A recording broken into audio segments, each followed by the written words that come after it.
I am a miracle simply because I exist.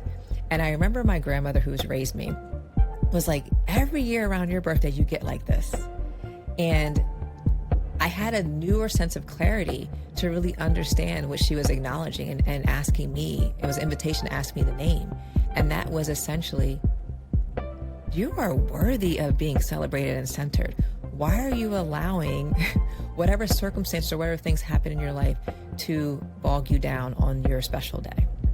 And it was a beautiful invitation, even though it was simple, but for me, because I had already been in process, it invited me to really think about that. And that's what came up for me. It was all those missed calls, all those missed sense of acknowledgments or an afterthought. And that's a big thing for me. My story is that I'm a burden. Welcome to Living in 3D Power. Discover your truth, discern your path, determine your power. I'm Dr. Amber Sessoms, and together, let's unlock our power, build authentic connections, and foster collective liberation. Hey y'all, welcome back to episode 14 of Living in 3D Power. And guess what? This is a special episode because it is my birthday. I am 44 today. I know. I look about 28, as Emma has consistently said, but 44, and what a blessing to make it to this age. And today I wanted to do a special segment and really just reflect on my birthday and my becoming, and just think about what I used to think about my birthdays, and also now how I navigate this area of my life. And thinking about, if you are not subscribing to my Substack, I really encourage you to do so, because every Saturday I send out a weekend roundup, and I typically will put in news stories, but I'm also weaving in the podcast and also weaving in my 3D power tools, which I have talked about. And that's really looking at the power of discovery, discernment, and determination. And within that newsletter, what I do is I give you readers some prompts, some journal prompts, some questions to really consider throughout the weekend and into the next week regarding the topic. So this past Saturday, I sent out a newsletter, and it was really reflecting on my birthday and thinking about my journey of becoming. And I am just going to pause and be in this moment with you to just do some of that reflection along with y'all. So I'm going to go to my Substack, and within there, I was talking about the Artist Way. So I'm holding it up if you're not watching. The Artist Way, this is the 25th anniversary edition. I think this came out maybe 30 years ago. It's by Julia Cameron. I've had this book, y'all, for a number of years. And last year I was in a writing workshop, and one of the facilitators talked about, she did the Artist Way, and it's the Artist Way, a spiritual path to higher creativity. I had bought it before then. I don't know what made me buy this book, but I consider myself a creative person. I consider all of us creative people, because God, the creator who created us, the most phenomenal thing in creation, why would he not, if we're made in his image and likeness, also make us creative beings? So I'm really cleanly aligned with that. And I know just from my own lived experience, we will get further and further away from being our creative selves. So I still don't know when I bought this book, why I bought this book, but it kept calling to me. And I think I was on Instagram, and I cannot recall the person's name, but she does a lot of work with white individuals, helping them to become more anti-racist, I think she uses the language, or really becoming co-conspirators in the work of liberation. And she said she started this book, and it has been transformative for her. So I got curious then. And then I had a session with my therapist, and she says, you need to journal.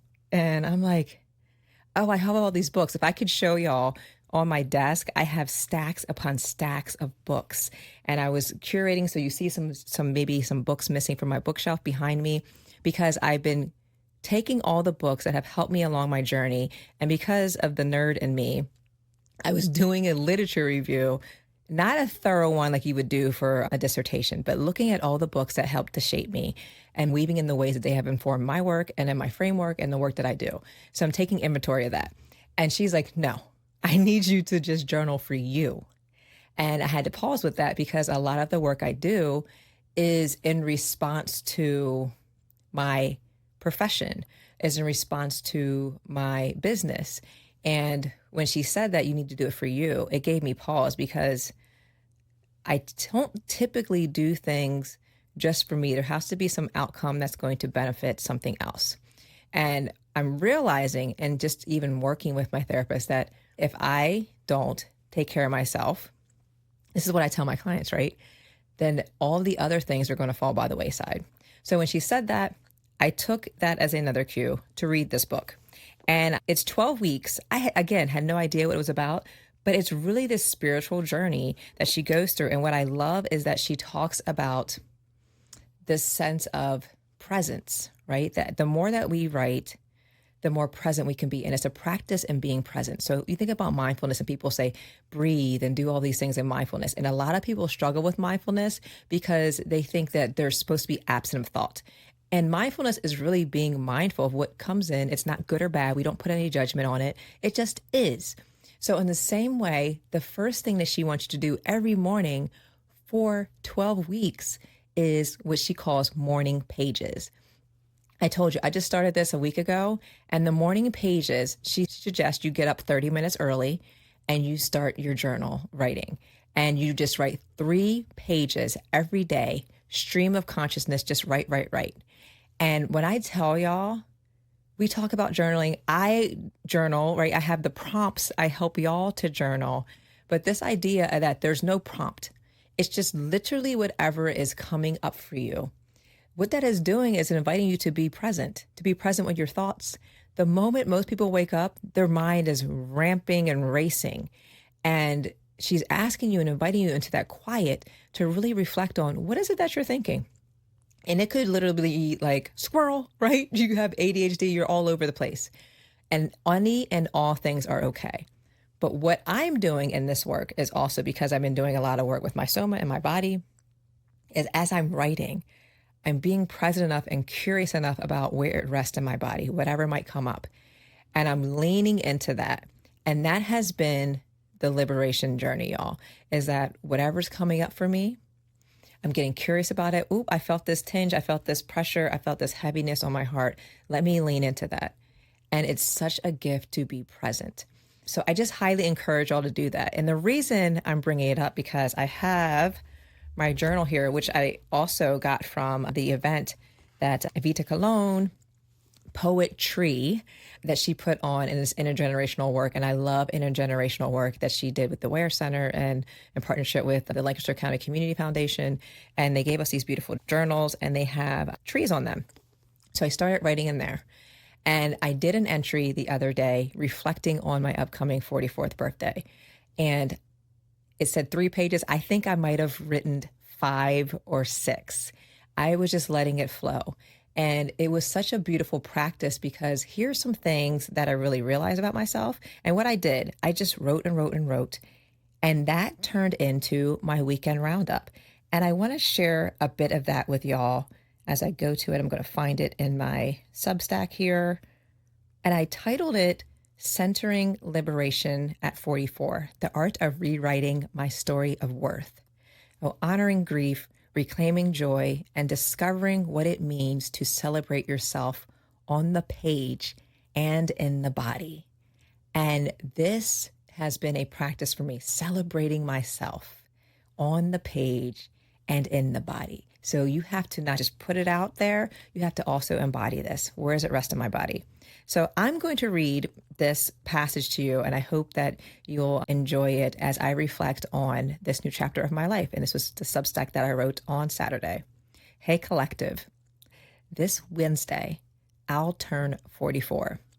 As I approach this birthday, I find myself deep in the first week of a 12-week creative recovery journey through The Artist's Way by Julia Cameron.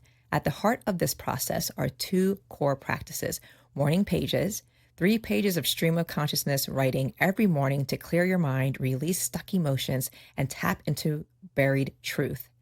And artist dates, weekly solo excursions that nurture your inner child and replenish your creative well. This work isn't about performance, it's about presence. And this week, presence led me into something unexpected, a reflection on grief, celebration, and the power of showing up for myself. Last year, I made the commitment to celebrate me during my birth month. In the past, my birthday had always been a source of consternation, riddled with grief and the ever looming feelings of whether my life was worthy of celebration. Was it the despair of unmet expectations? That once, just once, I might matter enough to be a forethought and not an afterthought.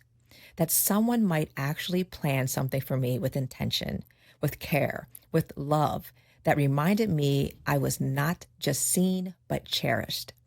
Could the world slow down just long enough to gaze my way? Could I be the center? This body, this Black body, this female Black body, this wife, this mother of three, this daughter, this daughter, this daughter, this daughter. When you grow up disconnected from your birth mother, whether by thousands of miles or just a few feet, a story starts to form about your place in the world and your right to be celebrated by your existence. Imagine the day that's supposed to be filled with cards and candles passes by without a single call from the one who birthed you. Where would that live in your body? Where would that feeling take root and grow into weeds of despair? For me, it was my worth, my sacredness, my dignity. These moments of missed calls or text weren't just about my mother. My father, too, sometimes reinforced the same ache. Their absence wasn't neutral. It mirrored a lifetime of being pushed to the margins, another reminder that I never felt fully integrated into the family unit. How could I be? A mother still struggling for stability, a single father trying his best while raising twins and reaching for two older children across two different households. Sometimes in the frenzy of survival, children become collateral damage. You learn not to expect celebration. You guard yourself. You tell yourself maybe the miracle of your life just isn't meant to be honored. And in the rare moments that someone does show up, skating parties in your youth, a surprise 18th birthday party by friends, a surprise Zoom call during your 40th by your husband, you don't know what to do with it. You shrink. You fumble. You become Issa Rae's The Misadventures of an Awkward Black Girl, unsure how to inhabit this strange feeling of being centered, because no one ever taught you how. And then one day, something shifts. You ask with curiosity, how much of my life was spent in grief because I never acknowledged the trauma living in my body? The sadness, the disappointment, the constriction. It was there in my chest, my breath, my posture. And when I finally turned toward it, cupped up that little Amber, even the 22-year-old Amber, 10 days away from becoming a single mom, crying in a friend's bedroom, I started to ask a new question. What if I could see her with care, with clarity and conviction?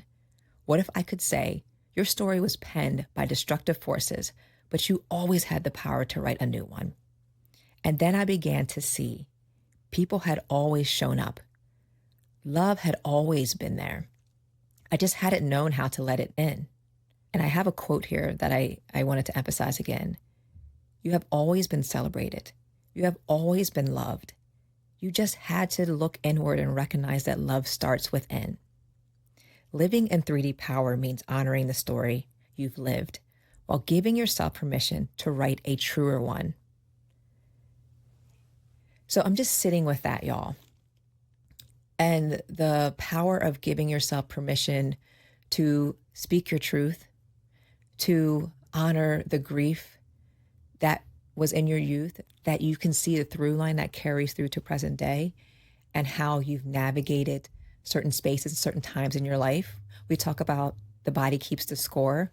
So thinking about me, every time around my birthday, I would get this heaviness and this sadness, and I couldn't fully articulate it because in the hustle and bustle of life, I never allowed myself to be fully present and curious enough to lean into what that was. And it was always outward focusing and thinking about, well, I think my husband should do this, or people that care about me should do this for me. And when I looked inward, what I found was those stories of unworthiness, of, this invisibility and this erasure that not even my parents, right, could remember all the time or would send me a message. And there's a deep wound that happens there that if you don't excavate and uncover that, will live on. So it wasn't until last year where I got really serious about I am not going to have another birthday and be sad, right? I am a miracle simply because I exist. And I remember my grandmother who's raised me was like, every year around your birthday, you get like this. And I had a newer sense of clarity to really understand what she was acknowledging and asking me. It was an invitation to ask me the name. And that was essentially, you are worthy of being celebrated and centered. Why are you allowing whatever circumstances or whatever things happen in your life to bog you down on your special day? And it was a beautiful invitation, even though it was simple, but for me, because I had already been in process, it invited me to really think about that. And that's what came up for me. It was all those missed calls, all those missed sense of acknowledgments or an afterthought. And that's a big thing for me. My story is that I'm a burden. My mother was away in college. She came home literally weeks before I was born, not even a month, and had this new baby that no one knew about. And the sense of burden that has lived in my body because I took on that story, even though I had nothing to do with it, really has put me in a position where I will do for others, where I will celebrate others. And y'all, trust me, if I'm gonna throw you a birthday party, it's going to be phenomenal. I'm doing documentaries, I'm doing spoken word, I'm, getting all the things set, I'm color coordinating, doing it all. And it's because I love that. I think that's another way that my creativity comes out of my being. But I've always had this longing, even I think about even on my birthday. For years, I would take my girls shopping on my birthday and take them out and do things for them. And in this new season, I'm like, no, I'm going to do something for me. And when you live in a world that will tell you, particularly as a mother, that you are selfish for centering yourself, you are selfish for wanting to go away and be in solitude when you have a whole household, it will keep you from doing things to nourish yourself and learn more about yourself. So last year, what I did, I went to a concert all by myself in Chicago. I flew overnight to Chicago. It's really close to Pennsylvania. And I went to see Jonathan McReynolds and the Hallelujah Tour. So Erica Campbell, Israel Houghton, Tasha Cobbs, Reynolds, and Jacqueline Carr. And I don't think I'm forgetting anyone. And it was just beautiful to be amongst complete strangers in a new city. I had never stepped out of the airport. It was always a connecting flight. And just to be. And I went to the spa. I treated myself to the spa on my birthday. Now, catch what I'm saying here. I booked myself a flight to go to a concert. I did that on my own. I booked the spa for myself. I turned into doing it for myself because, again, there was a sense that I could not trust or honor that someone would care enough about me to center me. And this year, y'all, what is different is I've let my husband plan whatever he's planning. He said today, I have a schedule. And I said, and I was joking with him because if we're traveling, when I tell you I have an entire itinerary and I use an app, and I'm gonna put it in the show notes, but I think it's called Wanderlust. It's something like that. It's Wanderlog or something to that degree. You can put in where you want to go, your flights. It will tell you the distance, if you can walk, if you can take a car. I had the whole thing planned out and it's all centered around food. So he's like, well, actually, he's like, it's not that detailed, Amber, because I will jam pack a schedule. I'm learning to ease up on that, but I like to explore, and my husband's much more laid back. So this is my first year. I'm relinquishing that control and trusting and honoring that I can be loved in a way that is meaningful to me, that people can see me, my husband can see me, and he can honor the ways in which I need to be loved. So this is big for me, y'all. And that goes into the questions that I developed for this Substack. And I just want to go over those with y'all. So the power of discovery. Discovery invites us to turn toward the truth we've been avoiding and find ourselves waiting there. Warning pages gave me access to grief I had been holding in my body for years. Uncelebrated birthdays, longing for affirmation, old narratives that no longer serve me.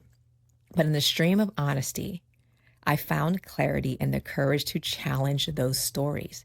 And that is the work. We have to challenge our ways of knowing and being and think about, is this story serving me, or is it a story I need to unlearn and let go and write a new one? So here are the questions. what did birthdays mean to me growing up?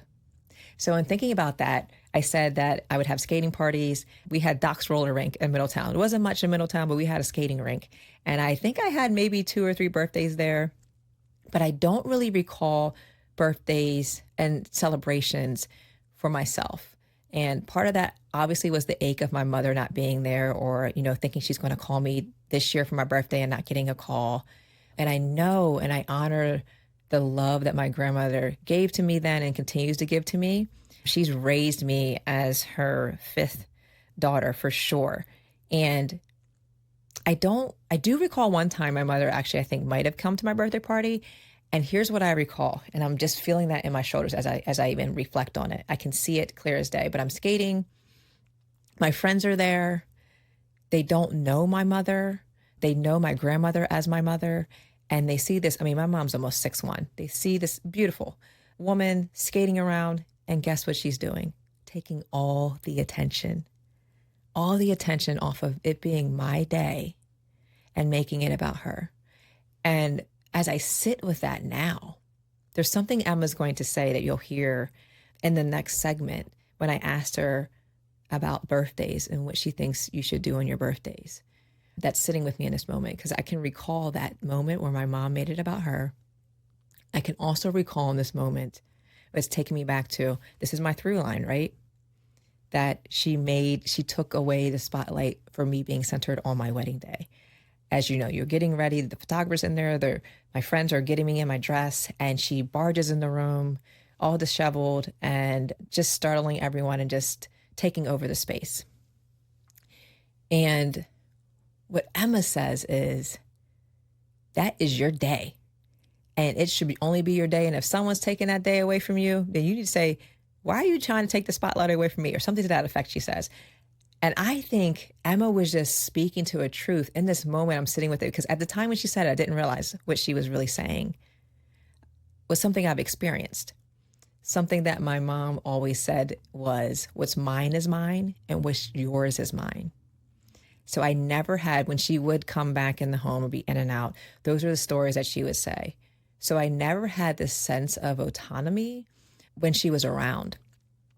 So the sense of centering myself has always been really challenging for me, because the messages were really clear that I didn't deserve to be centered, or so I thought. So those are the things I remember about birthdays. And I remember my 18th birthday. It's a special birthday, right? Still in high school. And I remember crying and thinking, no one is even going to acknowledge my birthday. I vaguely remember my grandmother being like, what's wrong? Asking me or comforting me and that. And then I remember going to my friend Naomi's house, which is interesting because I just saw her yesterday at our class reunion. We graduated in 99, and we went over her house. That was a hangout spot. And they threw me a surprise birthday party. And it's interesting in this moment that I feel like there's levity in my heart as I think about that. But it's these moments that I have where I will play into the narrative that no one is going to show up for me, that I'm unlovable, that I'm forgotten, that I'm always pushed to the margins. And then when the opposite happens, it's because I have rehearsed and I've lived that other experience. To shift it can be challenging for me. So I wish I could recall the shift that I had to do, but I can recall that in other areas of my life where I was like, where I'm in my head and saying, I know they're not going to show up for me. And then when they do, and if I recall in the past before I did some serious work, I probably wasn't able to shift to really see that because I was still stuck in that grief spiral. And now I can acknowledge it as it's coming, as the stories are unfolding in my head, that not enoughness or people can't show up for me or I can't be centered. I can stop and disrupt that much quicker than I was before. I can recognize it so that when they disrupt that story, that's an untrue story, that I can lean into that. So those are just some things that are coming up for me in that question. And these are things I encourage you to do when you're thinking about these journal prompts. If you're not writing them out, which I really encourage you to do, but just thinking about that or talking with a loved one about them, like I do with Emma, super important and helpful. And another question I have for discovery is, what story did I inherit about my worthiness to be celebrated, right? So I've talked about that, is that I didn't deserve it, that the spotlight would be taken, that I am a burden, and how dare I? These are the unhealthy stories that I told myself. Another question that I wrote was, where in my life have I been made to feel like an afterthought? And I've talked about that in my life where I would get the message later in the evening or before I went to bed, oh, happy birthday. And it would be something so basic, it wouldn't be a phone call. Or it would be if I made a post on social media and then it made someone remember. And I don't want it to be that I have to remind you to know when my birthday is, to know when you should show up for me. That doesn't feel authentic to me. So another segment of my work is the power of discernment. And in that, discernment is the courage to question the narratives we've accepted as truth, right? You got to question those and disrupt those and write new ones. So I saw how much of my identity had been shaped by emotional absence. But discernment gave me space to name that pain without becoming it, to ask what I want to carry forward and what I'm ready to leave behind. So discernment questions, where in my body do I still carry the grief of being unseen or unacknowledged? It always rests in my chest, y'all. That is my first indicator. When I talk about, Oprah says, your body's one of your greatest teachers, and it says, what is it here to teach me? You have to lean into that. When I feel something in my chest and my heart, I know that there's a message I need to lean into and get curious about. That's where my grief carries. What does it feel like to center myself, not out of ego, but out of reverence? And again, I experienced that last year where I went to that concert where I did the spa and it felt great. It was my journey of becoming into, I deserve this. I can honor the miracle of my life. But now I'm switching that from I to we and really relinquishing that need to control it, or relinquishing or trying to hold on to the need and the narrative that it has to be me to do it because no one else is going to do it. I can honor, like I said at the end of my story, that people have always shown up. Love had always been there. I just hadn't known how to let it in. And in this season, I'm learning to let it in. Another question, this is a big one. Where do I still flinch when loved? So y'all, Issa Rae, awkward black girl all day.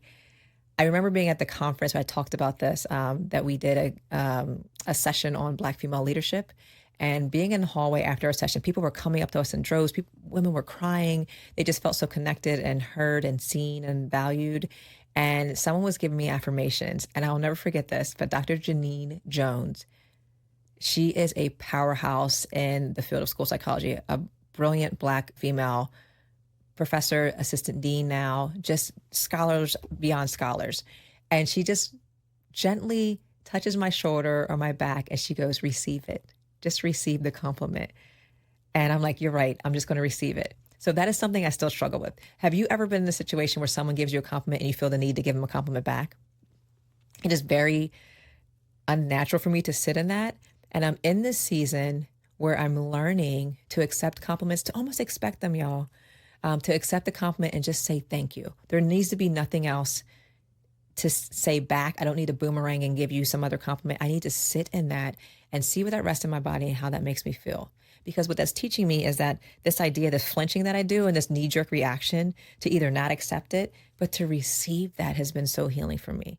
So I'm honoring that in this season. And that's what I'm going to be practicing because my husband's taking me away for 3 days. And I don't know what's really planned. I know 2 restaurants because I've always wanted to go to these restaurants, and I'll definitely have to report back on those on social media.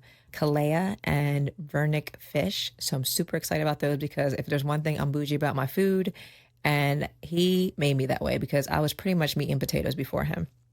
So I'm excited about that and allowing that in and not flinching when I receive love. And then the last segment of this is the power of determination. Determination is not about effort. It's about devotion. So choosing to celebrate myself this year isn't performative, it's restorative. It's a radical decision to center myself with care and dignity, not because someone else remembered, but because I did. And in the remembering, what I'm doing is I'm taking off that shield and allowing my husband to love on me, allowing my girls to love on me. So I'm excited about that. Determination, curiosities, okay? What is one way I can intentionally honor the miracle of my life this week? Just being in it, basking in it is what I'm going to be doing this week. Basking in being thought of in an intentional way to do things that I love. Another thing is, who are the people who center me without asking? my grandmother since the moment I took my first breath. Since the moment she knew about me and didn't have much time to prepare, she always centers me without asking. She centers my girls, she centers our family, my husband, my girls sometimes. Emma's the best at that. But these are the things that you have to think about. Your friends who would check in. I had to have a test last week and my friend just circled back and she goes, I'm just checking on your friend, how you're doing, you know, your group text messages. Those things, the people who center you without asking, that is something that you have to cultivate and nourish. Because if you think about it, there have always been those people and we push it away. We don't acknowledge it. We don't think we're worthy of it. Cultivate that list, develop that list of people. It can be very small and there's nothing wrong with having a small list. People that center you without asking. If I have to beg to be centered, to be celebrated, to be seen, that is not something that I need because it feels inauthentic and cheap to me.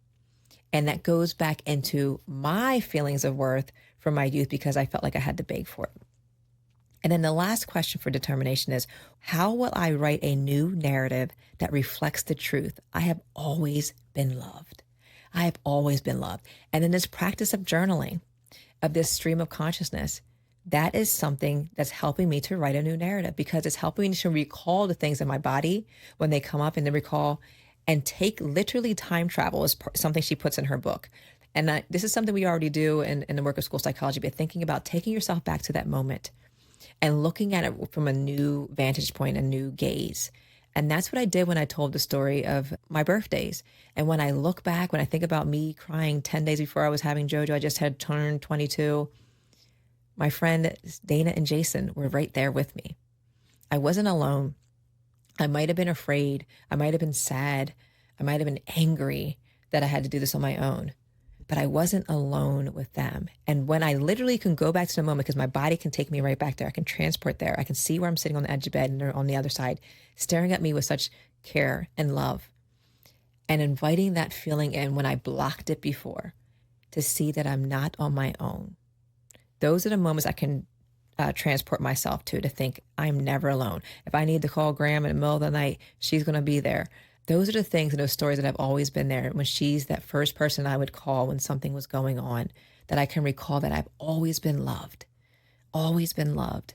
So I'm hoping that this is helpful to you as I'm reflecting on turning 44 and thinking about I've always been loved, because I want us to take a moment to connect with Emma and just see how she loves on her mama, to see how she is the truth teller that she is, and to think that she is the beautiful manifestation of what my husband and I created, and she's one of my greatest gifts. So enjoy this little brief episode with Emma. It's me, it's me, it's me.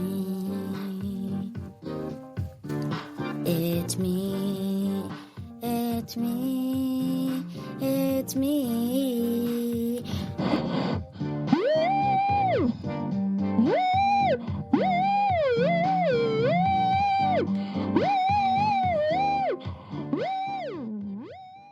Hey, it's me.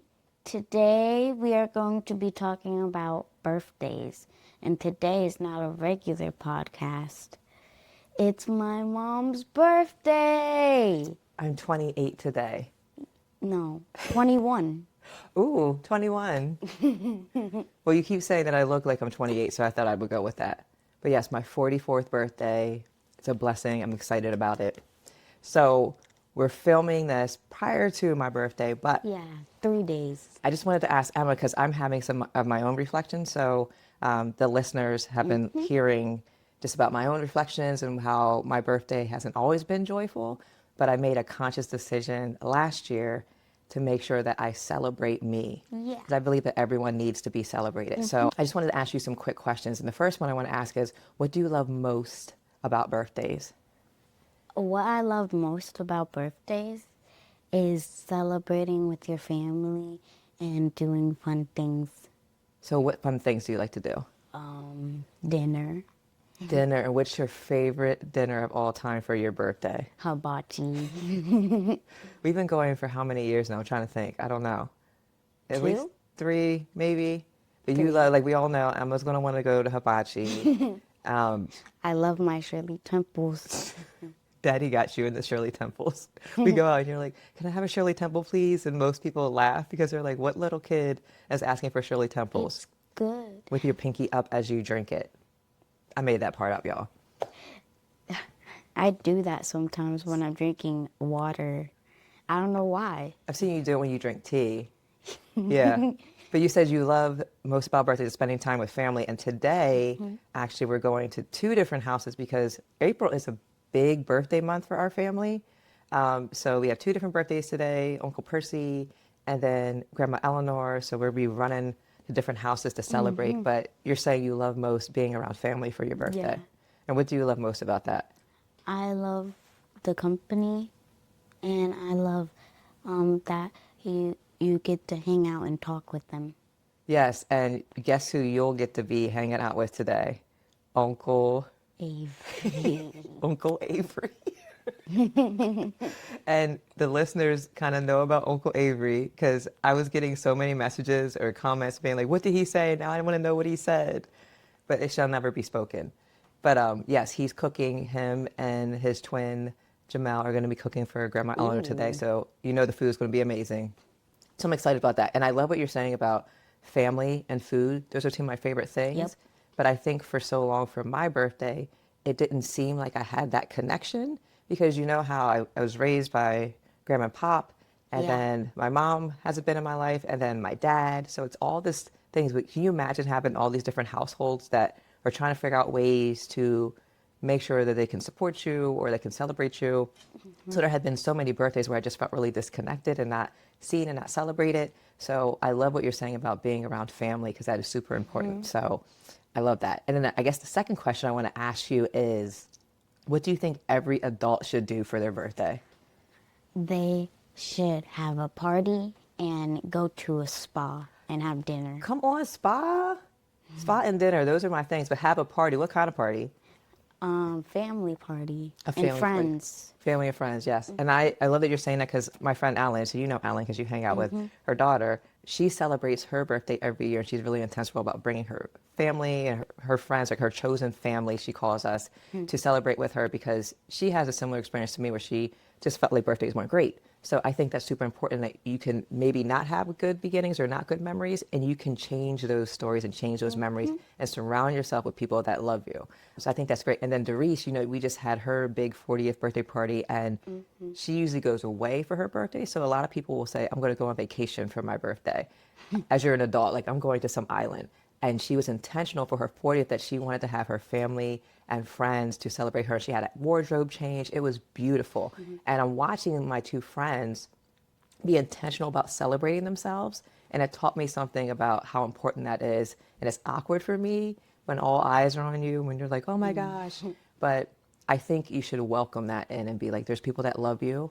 And I think so much of our life we can focus on not feeling like people see us.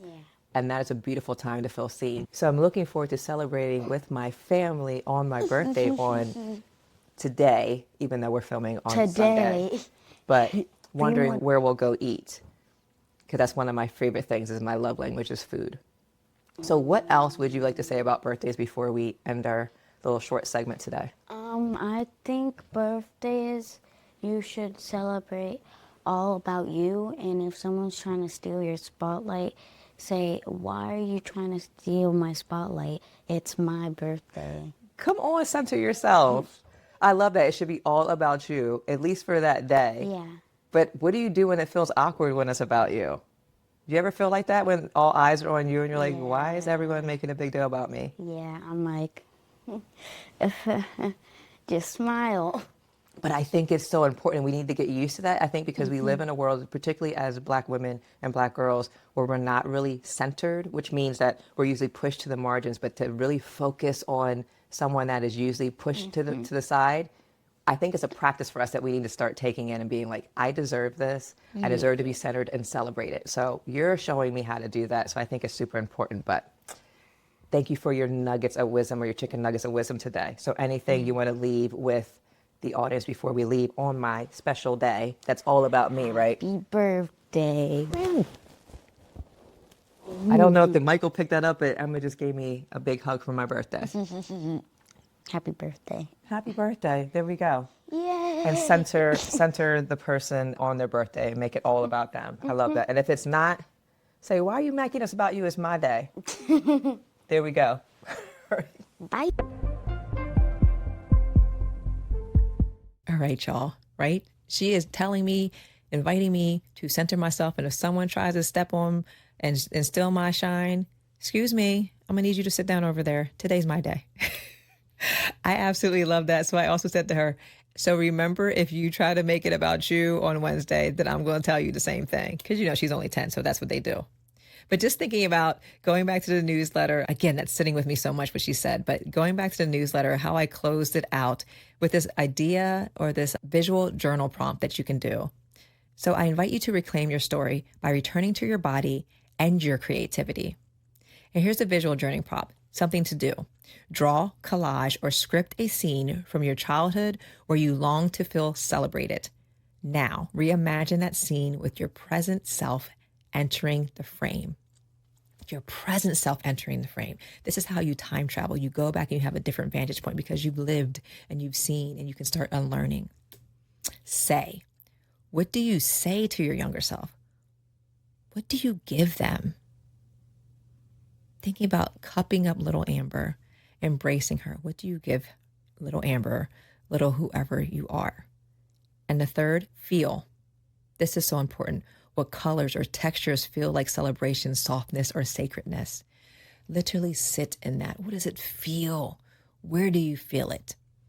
How do you want it to feel versus how it has felt? So let this be the beginning of a new conversation between the you who was, the you who is, and the you who is still becoming. To reclaim the center is to return to the truth.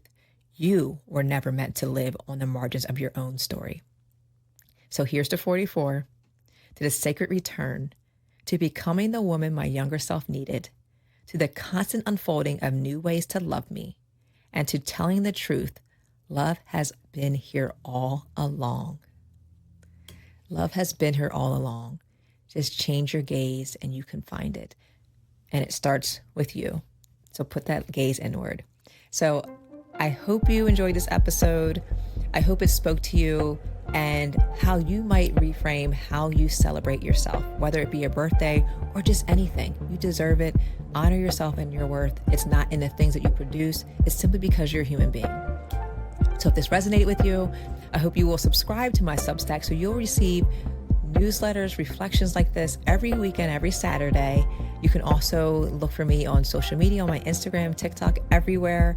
And you'll also see those reflections as well there. And especially my YouTube channel where you'll see shorts and you'll see full episodes where you can connect with Emma and I as we engage in this ongoing conversation of love, of centering ourselves, of having this intergenerational conversation. So that little Amber that's being cupped up, I'm cupping up little Emma in that as well. So like, subscribe, comment. We'd love to hear from y'all. And again, if you have questions or ideas for a future episode, the link is in the show notes. Please click there and you can input what you would like us to talk about. You can do it on our website or any of our social medias. But I look forward to hearing from y'all. I love and appreciate you, community. Thank you for helping myself and Emma feel seen, heard, and valued, and more than anything, loved. Until next time, I hope you soak in the power of discovering your truth, discerning your power, and determining your path to wholeness and liberation. Take care.